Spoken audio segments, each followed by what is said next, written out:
Megan Baker. This is Influence Her. Sonita Bell started Sonita's Designs with one mission in mind: to ensure that women and men of all sizes, cultures, and race feel confident. And with a shop in Monroeville, her own fragrance line, and a successful e-commerce website, the personal shopper and stylist has grown exponentially to current day. Sunita's faith in God, with the support of her husband and son, has kept this woman business owner pushing forward during the most challenging times.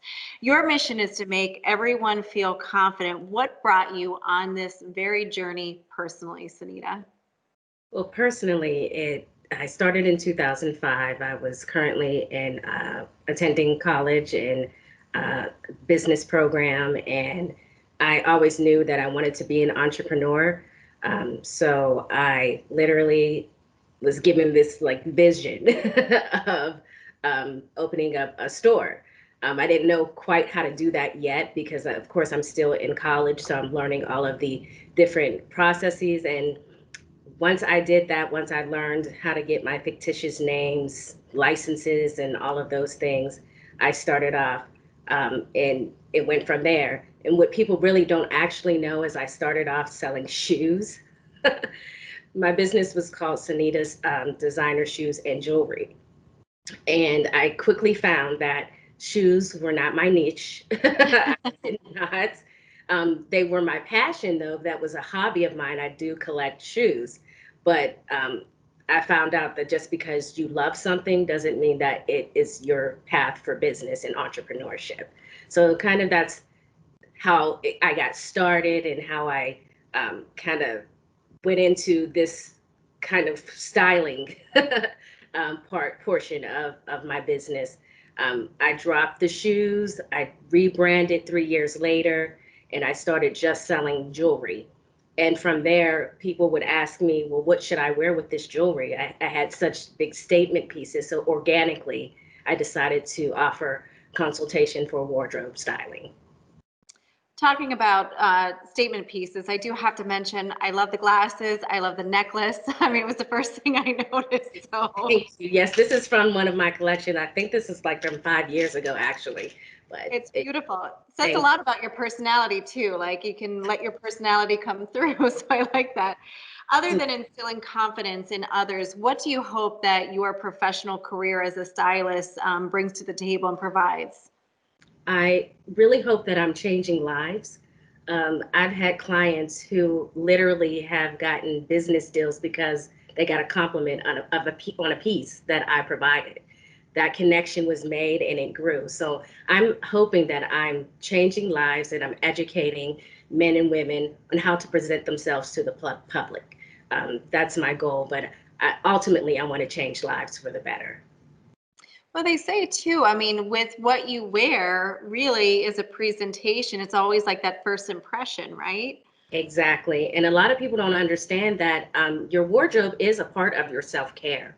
Um, People think it's a little vain to always think about what you look like, but having confidence in what you look like helps when you're interacting in the workforce, when you're public speaking, and even just creating friendships and relationships. When you feel good and look good, you're able to interact in a way that's authentic and organic. So very true. Now, the pandemic brought about many challenges for businesses. What did you learn along the way, and what made you keep moving forward with your business? Well, I've learned that you have to shift quickly. Yes. The shift was very quick. I had to change the way that I interact with my customers. I can no longer meet with them in person at this time, so I kind of created a different way to communicate with them.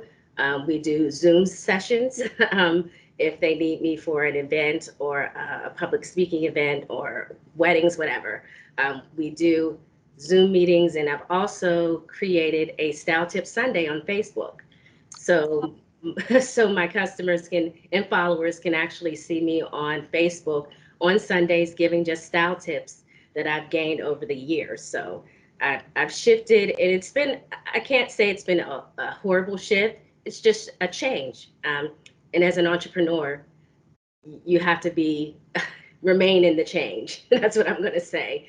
Remain in the change.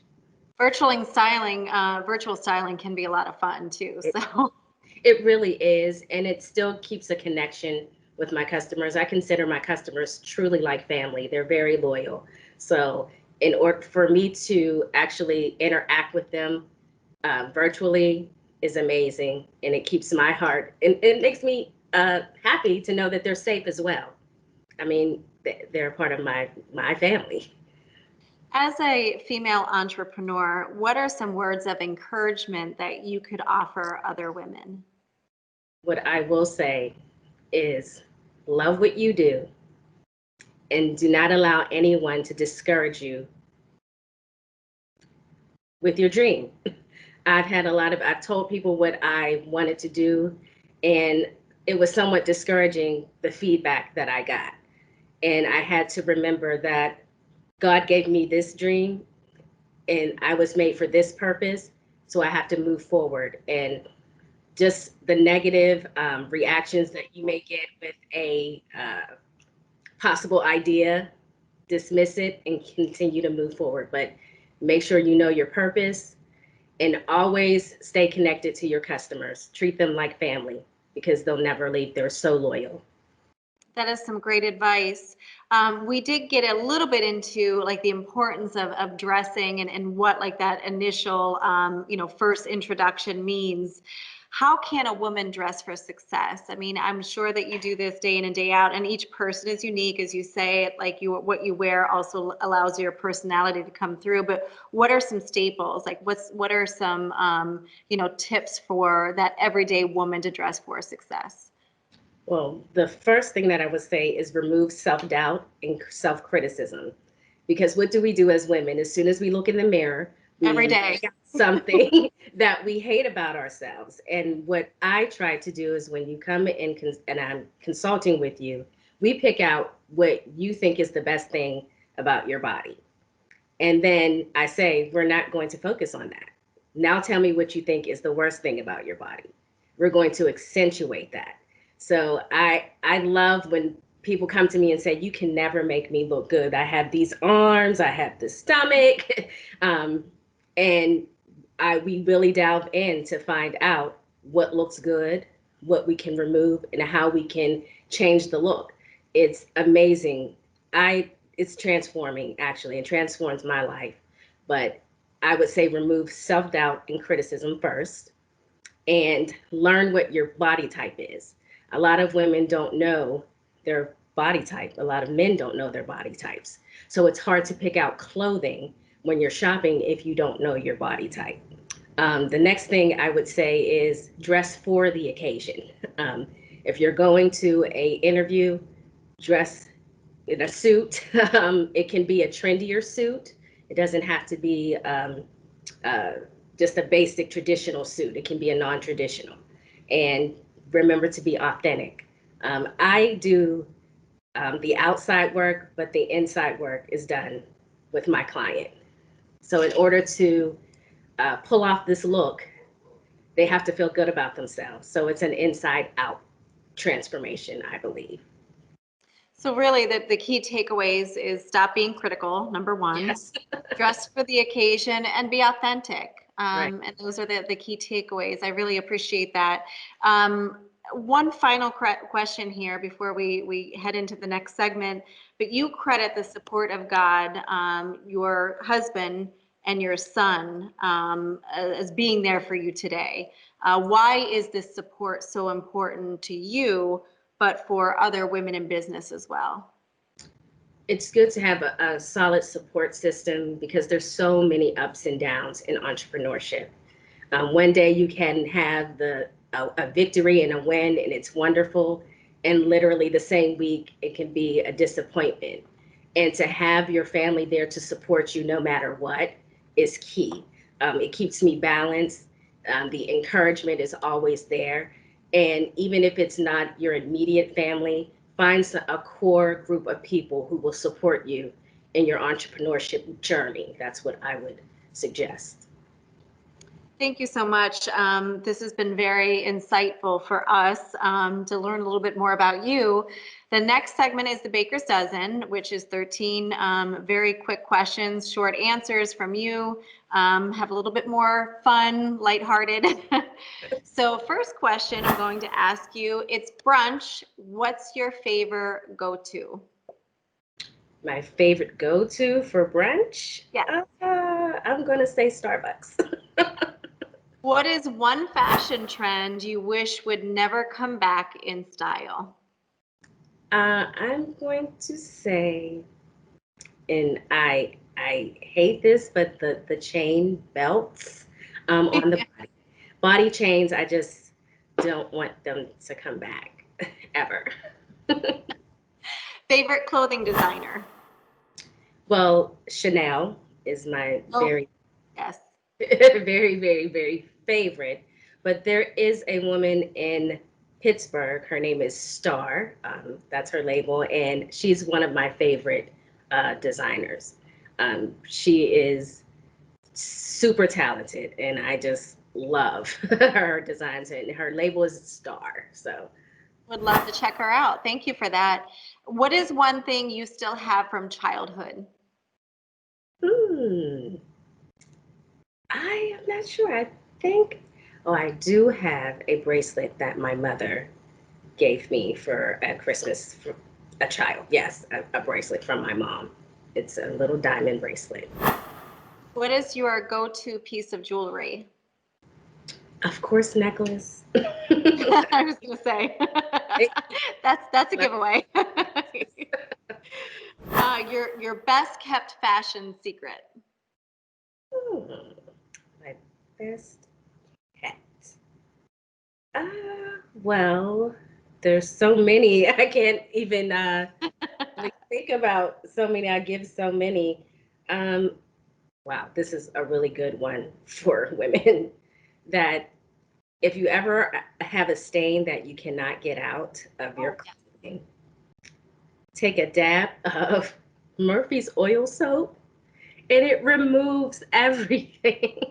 I've had to do that so much with makeup, when I'm Yeah, in videos, it's amazing and it truly works.